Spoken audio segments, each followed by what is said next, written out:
everybody, Jeff, the executive gardener here.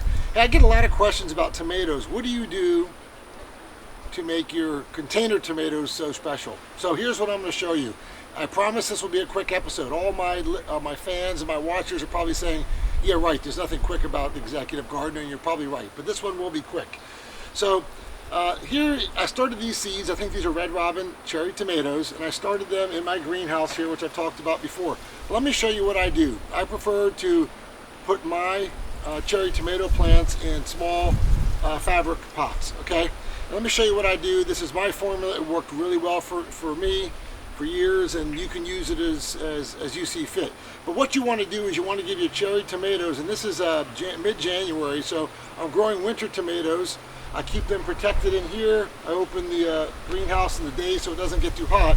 But I want to give these things the most nutrition, the best chance of producing as many tomatoes. So I need to focus on the N, the P, and the K, and the micronutrients. So I'll tell you how I do that. So here's my small seedling plus tomato plant, and I take a fabric pot. So what I've done is I use some typical potting soil. I have one called Easy Grow potting soil. I fill, you don't have to see this, but it's halfway up here, there's potting soil. Now what you want to do, and what I do from this point on, is then I have some composted manure right here. So the compost manure is going to give you a little bit of N, a lot of N, some P and some K, but what it's also going to do is compost is going to give you some of the micronutrients. So I take a few shovels full, not too much, and I just put it one layer about that thick in the middle here, okay? Now what I do next is, I'm a big fan, most of you have seen me, and I compost worms. So I take, this is full of worm castings, so I take a handful of these, 2 handfuls, and I put them in the middle. Now it's important, a lot of people put their nutrients at the top of the bag. It may do some good, but it's more important that these nutrients are down where the roots are, okay? And then for the end, I take organic blood meal, and I put a good amount of that in here for my nitrogen source, in addition to the compost that I put in. And then I take some fish bone meal, which is mostly phosphorus. So the nitrogen, as you know, is for the leaf growth. The phosphorus is for the flowers and the buds and the plants. So I put a good amount in there. I mix it around. You can never have too much. I put that in there. And then Epsom salt, a critical micronutrient, magnesium sulfate. I put a good amount in there. I stir it up.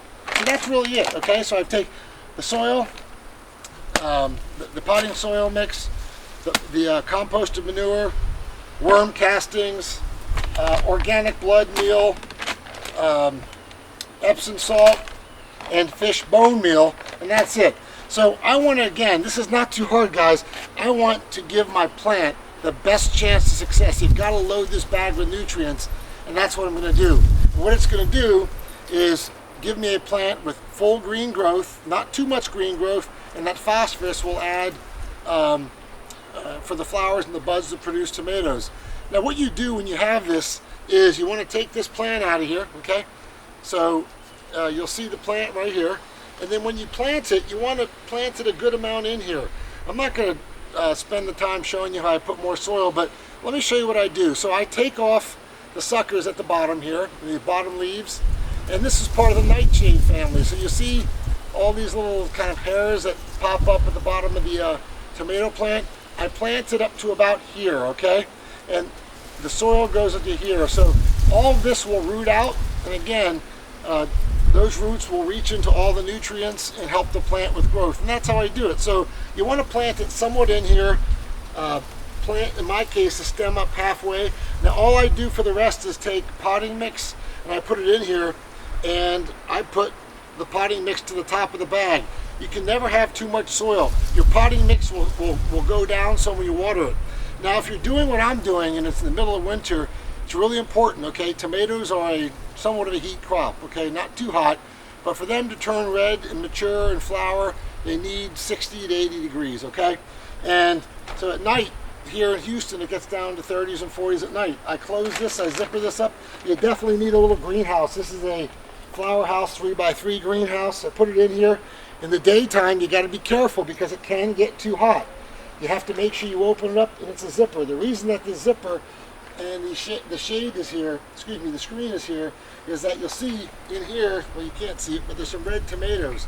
If I don't cover this up, the birds will get my tomatoes. So that's my quick video, guys, on how I transplant my tomato seedlings here in the winter, and I give them the best chance of growing with all the macro and micronutrients that I just told you about. So I hope this quick tip from the Executive Gardener channel has been helpful. If you like it, give me a thumbs up. Until next time, thanks, bye.